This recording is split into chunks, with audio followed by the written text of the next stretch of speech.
예, 오늘은 라이트하우스 무브먼트의 핵심가치 시리즈 네 번째입니다. 첫 번째는 하나님만이 우리의 주인 되십니다. 두 번째는 진실로 예배해야 합니다. 그리고 지난주에 우린 교회를 세웁니다. 이렇게 말씀 나눴죠. 오늘 네 번째입니다. 오늘은 H 호프입니다. 긍휼과 선교로 세상에 소망을 주는 공동체가 됩니다. 이것이 우리 라이트하우스의 네 번째 가치입니다. 지극히 작은 자 하나에게라는 제목으로 하나님 말씀을 나누겠습니다. 여러분 이런 예능 보신 적 있었죠? 요즘 관찰 예능 많이 있잖아요. 그중에서 금쪽이 등장하는 예능 보셨을 겁니다.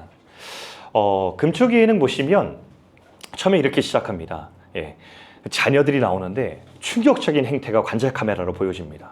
사람이 깜짝 놀라죠. 그러면서 이렇게 반응해요. 아니 어떻게 저럴 수가 있지? 이해가 되지 않는 것입니다.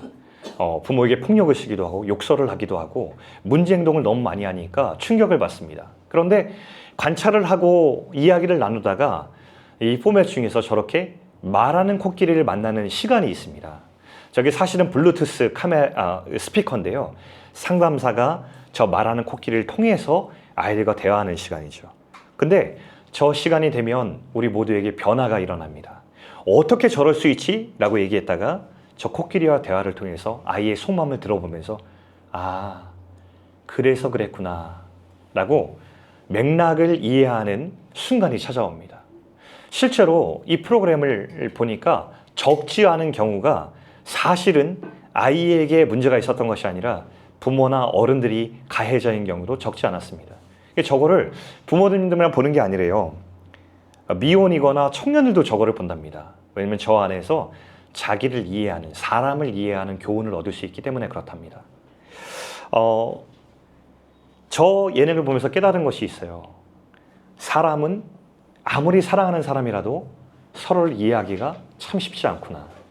그리고 또 한 가지는 사람은 저마다의 이야기를 갖고 있구나 라는 것을 깨닫게 되었습니다.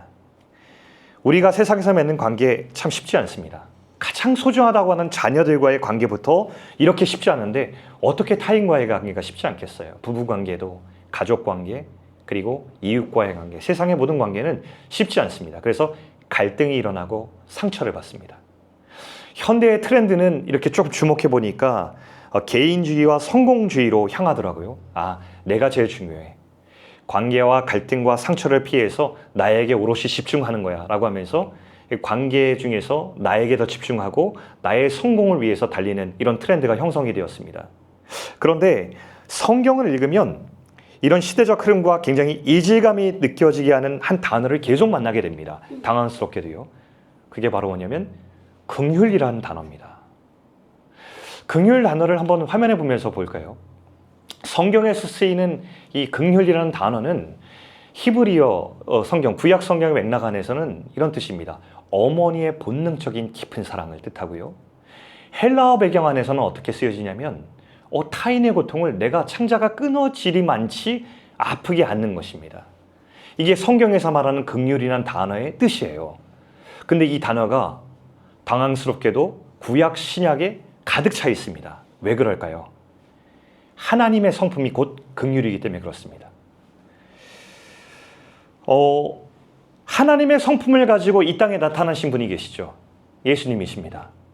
예수님이 이 땅에 살아가실 때 이 만남을 보면 불편한 만남이 꽤 많았습니다. 대표적인 거 두 가지만 소개합니다. 첫 번째로 삭개오의 만남. 삭개오는 그 당시로 한마디로 나쁜 놈이었습니다. 상종하면 안 되는 사람이었어요. 나쁜 인간. 근데 예수님께서 삭개오를 찾아가셨죠. 그리고 만나서 깊은 대화를 나누십니다. 사람들 밖에서 다 수근거렸어요. 아니 어떻게 저런 사람과 만날 수 있지? 예수님께서는 뭐가 있으셨냐면 그 사람의 나쁜 인간이라고 하는 평판이 아니라 그 사람 안에 있는 맥락을 이해하셨습니다. 그 예수님께 보였던 것은 그 사람 안에 있는 결핍이었고 공허함이었습니다. 사마리아 여인도 만나셨습니다. 아무도 만나지 않았기 때문에, 만나고 싶어 하지 않았기 때문에 홀로 정오에 물을 들어오는 외로운 여인. 사람들이 얘기하기를 저 더러운 여인, 저 인간하고는 얘기도 하고 싶지도 않아. 그 공동체의 왕따였죠. 근데 그 한낮에 예수님께서는 그 여인을 찾아가셔서 대화를 거십니다. 사실 충격적인 장면이지만 예수님께서는 그를 긍휼히 여겨주심으로 그 있는 모습 그대로를 안아주셨습니다. 그리고 예수님께서는 우리들에게 하시고자 한 말씀이 있었어요. 누가복음 말씀입니다. 6장 36절 말씀 보면 이렇게 얘기하십니다. 너희 아버지의 자비로우심 같이 너희도 자비로운 자가 되라. 하나님의 긍휼하심을 본받는 자가 되라라고 우리에게 말씀하고 있습니다. 이것이 우리 공동체가 오늘 받아야 될 말씀이에요. 여러분, 저는 어떤 것에 대해서 우리가 불쌍함을 느끼고 긍휼함을 느낄까? 예수님께서 이 땅에 오셔서 불쌍히 여기신 이 단어가 굉장히 많이 쓰여지는데 그 중에서도 정말 고통스럽게 불쌍히 여기신 적이 있는데 그게 뭐냐면 사람들을 만날 때 그들이 하나님이 없이 살아가는 모습을 만났을 때 가장 아파하셨습니다. 여러분 이런 마음이었을 것 같아요. 제가 이제 영상을 만났을 때 되게 아파했던 영상이 뭐냐면 한 아이가 있었는데 아빠를 사고로 잃었어요. 근데 방에 이렇게 있는데 방에서 도화지에다가 아빠 그림을 그려요. 한참을 그리고 나더니만 도화지를 이렇게 바라보다가 아빠가 너무 보고 싶으니까 그 도화지를 이렇게 해가지고 와락 안고 아빠 얼굴에다가 자기 얼굴을 대고 있는 장면을 봤어요. 너무 슬프고 아팠어요. 뭐 때문에 여러분 다 공감하시잖아요. 저 도화지를 그려서 안을 수밖에 없는 아이의 마음이 상상되니까 되게 아팠는데 더 아픈 거는 저 도화지를 안아도 그 아이의 마음이 채워지지 않을 것을 아니까 너무 아픈 거예요. 근데 이게 예수님의 마음이셨던 것 같아요. 그래서 예수님이 십자가에 오르셨어요. 그와 같은 우리를 위해서 아니야. 너희들을 위해서 너무나 사랑하시는 아버지가 있어. 그것을 알려주기 위해서 오르신 십자가였어요. 그 십자가의 메시지는 너희들에게는 사랑이 있어. 깊은 사랑이 있어. 자기 목숨을 주고도 아깝지 않은 진짜 사랑이 여기 있어. 그 사랑은 너희를 절대로 떠나지 않아 라고 이야기하는 그 긍휼하심의 최고의 표현이 바로 십자가였던 것입니다. 그래서 십자가의 빛으로 하나님의 자녀가 된 사람들에게 초청하시는 거죠. 너희도 이 예수님의 긍휼을 본받아라 라고 요구하시는 거예요. 오늘 본문의 이야기를 그래서 그 맥락에서 우리에게 주셨습니다. 오늘 본문은 미래에 일어날 일에 대한 예고편이에요. 하나님이 여기 있는 사람들과 같이 한 무리의 사람들을 만나셨습니다. 이렇게 얘기하세요. 너희들은 내가 가난하고 배고플 때 나를 도와줬어. 깜짝 놀랐습니다. 아니 예수님 우리가 언제 그런 일을 했죠?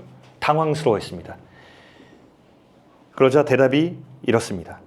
지극히 작은 자 하나에게 한 것이 곧 내게 한 것이야. 지극히 작은 자 하나가 곧 나라고 말씀하십니다. 사실 굉장히 충격적인 말씀이죠.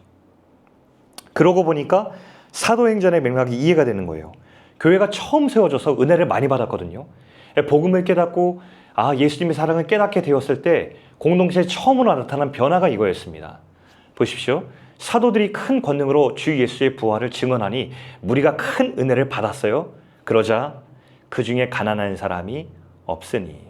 왜냐하면 맨 끝에 각 사람의 필요를 따라 나누어 주었다. 그러니까 단지 돈을 내놓았다는 뜻이 아니에요. 큰 은혜를 받으니까 이 공동체 안에 예수님의 그 긍휼의 마음이 들어오기 시작한 거예요. 다른 사람이 보이기 시작하고 다른 사람을 불쌍히 여겨서 그들을 내 인생에 받아주는 일들이 생겨나기 시작한 거예요. 공동체 안에 긍휼이 일어나기 시작하니까 그 은혜가 사랑의 돌봄으로 이어지게 된 것입니다. 이것을 오늘 성경 말씀이 우리에게 이어지고 있어요. 여러분, 공동체에도 성품이 있다는 사실을 여러분 아십니까? 사람에게 성품이 있듯이 공동체에도 성품이 있어요. 특별히 교회 공동체가 꼭 간직해야 될 성품이 있는데 그것이 바로 무엇입니까? 긍휼함입니다. 교회 공동체는 긍휼함을 품어야 돼요. 우리 공동체가 이제 막 생겨났잖아요. 근데 우리 공동체가 꼭 품어야 될 성품이 한 가지 있습니다. 그것은 하나님의 긍휼하심입니다. 어떻게 저럴 수 있지? 라는 마음이 아니라 저 사람의 맥락이 궁금해지는 그 마음, 저 사람의 아픔을 내가 지지해주고 돌보고 싶은 마음, 이 긍휼함이 우리 가운데 필요하고 서로를 돌보는 손길이 우리 가운데 필요합니다. 그게 긍휼함이에요. 그러니까 이것은 단지 돈을 줬다가 아니라 서로를 돌보기 시작하는 긍휼함이 들어왔다라는 뜻입니다. 저는 오늘 우리 공동체의 핵심 가치를 나누고 있는 중입니다. 특별히 라이트하우스 무브먼트의 긍휼함과 선교에 대한 우선적인 가치는 어떤 스테이트먼트로 이어지냐면 이렇게 표현됩니다. 긍휼과 선교의 재정을 우선 지출한다 라는 이 기술이 공동체 홈페이지에 나와 있습니다. 물론 긍휼은 단지 돈뿐 아니라 우리의 시간과 우리의 감정과 우리의 모든 것을 나누는 것입니다. 그런데 특별히 이 현대인들에게 돈은 우리와 뗄 수 없는 가치죠. 그래서 우리의 돈이 흘러가는 것이 우리의 마음이 있는 것이라고 볼 수 있기 때문에 우리 공동체 핵심 가치 안에 이렇게 정한 것입니다. 우리 공동체의 재정을 긍휼과 선교에 먼저 지출한다. 오늘 이 이야기를 여러분과 마지막으로 적용점으로 나눠보도록 하겠습니다. 교회를 이루면 우리는 헌금을 합니다. 여러분은 헌금을 왜 하십니까? 어떤 마음으로 하십니까? 한번 속으로 대답해 보시겠어요? 어쩌면 헌금을 당연한 듯 하지만 대답을 해보지 않으신 분들도 있을 것 같습니다. 여러분, 헌금의 시작이 언제냐면 신약 성경에 있는 고린도 후서에 있는 연보에서 시작이 되었습니다. 연보의 정확한 의미는 내가 가지고 있는 소유를 누군가를 위해서 나누면서 시작된 것이 연보입니다. 이것이 헌금의 시작이에요. 오늘날까지 이어지는. 그리고 이 헌금 안에는 공동체의 긍휼의 성품이 담겨 있기 때문에 이렇게 이어진 것입니다. 여러분, 우리 헌금의 중요한 원리 중 하나는 긍휼함이기 때문에 여러분이 헌금을 드릴 때 어떤 마음으로 드리냐면, 하나님, 제가 다른 사람과 이웃을 향한 긍휼함을 담아서 저는 이 헌금을 고백으로 드립니다 라는 마음이 드려야 되고, 공동체가 그 헌금을 집행할 때에도 하나님, 제가 이 공동체가 모여진 이 헌금이 우리 이웃과 우리 필요가 있는 사람들 향하여서 나누어지길 원합니다 라는 마음이 꼭 이 공동체에 이 헌금이 집행될 때 들어있어야 되는 것입니다. 여러분, 헌금의 그 원리에 대해서 제가 몇 가지 좀 나눠보고 헌금에 대해 이해하는 시간을 좀 가지기를 원합니다. 먼저 첫 번째, 우리는 왜 헌금하냐면 은혜의 고백으로 헌금을 합니다. 고린도후서 8장 9절 말씀을 보면 이렇게 적혀 있더라고요. 여러분은 우리 주 예수 그리스도의 은혜를 알고 있습니다. 그리스도께서는 부요하나 여러분을 위해서 가난하게 되셨습니다. 이것은 그분의 가난하심으로 여러분을 부요하게 하시려는 것입니다. 십자가를 이렇게 해석했습니다. 십자가는 예수님께서 우리를 위해서 기꺼이 낮아지심으로 우리에게 생명을 주신 사건입니다. 근데 성경은 바로 이 십자가의 사건을 헌금과 연결했습니다. 우리가 가난해짐으로 누군가에게 풍요로움을 주는 것, 이게 바로 은혜의 고백으로서의 헌금이다, 이렇게 정의했습니다. 두 번째 헌금의 원리를 보겠습니다. 있는 대로. 말씀 볼까요? 할 마음만 있으면 있는 대로 받으실 터이요 없는 것은 받지 아니하시리라. 이것을 세 번역으로 보니까 이렇게 나왔습니다. 기쁜 마음으로 자기의 형편에 맞게 바치면 하나님께서는 그것을 기쁘게 받으실 것입니다. 하나님께서는 없는 것까지 바치는 것을 바라지 않으십니다. 공동체가 세워지고 나서부터 그 이후로까지 한 가지 우리가 좀 다짐하고 있는 것이 있다면, 우리 공동체의 헌금에 대한 부담과 강요 이런 것들이 없기를 원합니다. 여러분들 여기 이 말씀을 잘 기억하십시오. 이게 신약 성경 공동체의 첫 원리였어요. 그 공동체에서는 없는 것은 내지 않는 것입니다. 자원한 마음이 준비되지 않았으면 헌금은 내는 것이 아닙니다. 자원하는 마음이 준비되고 내게 주님께서 주신 것이 있을 때 내는 것이 헌금입니다. 있는 대로 기쁜 마음으로 형편에 맞게, 이것이 헌금입니다. 그러니 여러분의 형편이 어렵습니까? 헌금하지 마십시오. 근데 여러분이 하나님께 주신 것이 있어 넉넉함이 있습니까? 그럼 책임 있게 헌금하십시오. 그것이 헌금의 원리입니다. 자, 세 번째 볼까요? 진실성의 증거가 이 헌금의 중요한 원리입니다. 자, 마지막 말씀 보겠습니다.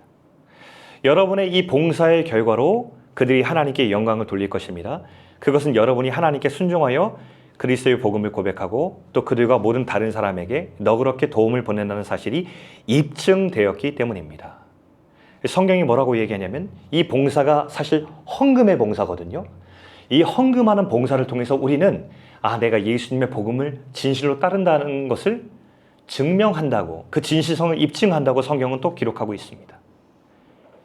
여러분, 이것이 헌금의 원리거든요. 그러니까 이 세 가지 원리를 보면서 우리가 기억할 것이 있습니다. 우리가 헌금을 드릴 때 긍휼함, 하나님의 긍휼함을 닮은 자들이 고백하는 것이 헌금이고, 그리고 이 긍휼함을 가지고 이 세상 가운데 흘려보내는 것이 또한 헌금이구나라는 것을 우리가 오늘 고백할 수 있는 것입니다. 여러분, 공동체가 돈을 잘 사용하는 것이 우리가 복음을 진실히 따르는 것과 연결되어 있다는 것을 우리가 잘 마음에 새기면 좋겠습니다. 돈의 쓰임새가 있는 곳이 바로 우리의 진심을 보여줍니다. 제가 한 가지 이제 이 나눔을 설교할 때 꼭 소개하는 분이 한 분이 있습니다. 오늘도 그분을 소개하고 싶습니다. 김정아 목사님이라는 분이 계셨어요. 교회를 개척하신 분이었는데 형편도 어렵고 가난한 어린이 2명을 후원하시던 목사님이었습니다. 근데 개척교회 목사님이 형편이 너무 안 좋았기 때문에 후원하기가 쉽지 않았죠. 근데도 자녀들 우유를 끊고 신문 구독을 중지하고 자기 먹을 걸 아끼면서 후원을 하셨어요. 후원자들을 위한 행사에 가셨답니다. 천장에 1000개의 풍선이 내려오면서 사회자가 여러분을 위한 선물입니다 라고 얘기했대요. 이것을 막 잡았어요. 목사님 5개 정도 잡았답니다. 그래서 터트려 보세요라고 했더니 거기에 안타깝게도 결연되지 못한 아이들의 이름이 거기 적혀 있었던 거예요. 목사님이 고민했습니다. 이걸 어떻게 해야 되나 라고 하다가 군대에서 고참들 구두 닦는 기술이 생각이 나서 교회를 올라오는 계단에 앉아서 구두를 닦기 시작했다는 겁니다. 알고 보니 이 목사님이 참 가난하게 사셨다는 거예요. 가난한 아이들을 향한 마음이 참 크셨습니다. 그래서 굳이 이미 하고 있는 것도 벅찼을 텐데 구두를 닦아가면서 우리 아이들을 후원하기 시작을 했습니다. 그리고 2년이 지났을 무렵 후원단체에 이 목사님의 사모님께 전화가 걸려옵니다. 목사님이 루게릭 병에 걸렸다는 소식이었습니다. 병에 걸려서 더 이상 일을 할 수 없을 때 사모님이 목사님을 대신해서 구두 닦는 것을 몇 개월을 하셨대요. 그런데 더 이상 목사님 간호를 해야 될 상황이 와서 목사님 옆에 있어야 되니 더 이상 후원할 수 없어 양해를 구하는 전화를 걸어온 것입니다. 어려운 중에도 후원을 계속했고 구두를 닦으면서 후원을 목사님이 사모님이 이어온 그 이야기를 듣고서 이 단체에서 큰 감동이 되었던 것 같습니다. 이 목사님의 이야기를 영상으로 담아서 목사님이 후원하는 아이들에게도 보여주었고 전 세계 스태프들에게도 보여주었고 그 영상 안에는 탁월한 한 사람이 있었던 것이 아니라 그 안에 참 가난하고 말도 어눌하고 많이 아픈 목사님의 모습이 들어있는데도 불구하고 그 목사님의 모습이 아이들에게 모든 이 일을 감당하는 사람들에게 큰 울림을 주었다고 합니다. 이 목사님의 모습을 보면서 여러 생각이 있을 거예요. 아니 저렇게까지 해야 되나. 저는 목사님 모습 안에서 큰 울림이 있었던 것은 아까 우리 성경 말씀에서 보았던 하나님의 긍휼의 성품과 예수님의 모습이 이 목사님의 모습을 통해서 보였기 때문인 것 같습니다. 지극히 작은 자 하나를 주님처럼 섬기고자 했던 한 사람의 긍휼의 모습을 보였어요. 사진에 보니까 이 목사님이 눈물을 흘리시는 장면인데 본인이 후원하던 아이거든요. 저 아이가 이제 목사님의 이야기를 듣고 목사님께 감사 인사를 드리는 모습을 보면서 목사님께서 저렇게 눈물을 흘리며 자신의 병과 자신의 어려움을 보는 것이 아니라 한 아이의 성장을 보면서 주님의 긍휼을 가지고 있는 모습을 우리가 함께 보았습니다.